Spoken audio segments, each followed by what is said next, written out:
বলে এই তো মাথার পাট বলা বিছেলে জামশেদ কাকে বলে? এই তো পাশের বাড়ির লোক আকিদের বাপের নাম জামশেদ।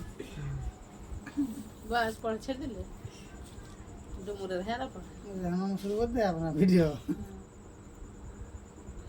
আবে তো ক্যামেরা দিয়ে কি পড়ছি ভাই? কি পড়ছি? হলো সমস্যা আয়ার বেরোবে থাকি কার লেখা সংরক্ষণ বস তুমি কাহে না কাহে এখানে বলেছে যে আমরা ফিরছি, আমরা ভিখারি 12 মাস, আছে একটা লাইন। হ্যাঁ আমরা ভিখারি 12 মাস। এখানে লেখক কেন বলেছে যে আমরা ভিখারি 12 মাস? ওরা মানে দুয়ারে 12 মাস ফিরে তো কি করে এই গাড়ং সাহার ভিডিও কিনলি হো আমার ভিডিও হলে আমি মোবাইলটা ভেঙে দেব, বাকি করে দিবি। বুঝতে পারে কি বুঝতে নাকি দাও কোন ভাই? জামশেদ খাই দিকি কোন? এই দেখলে কাকুরা এগুলা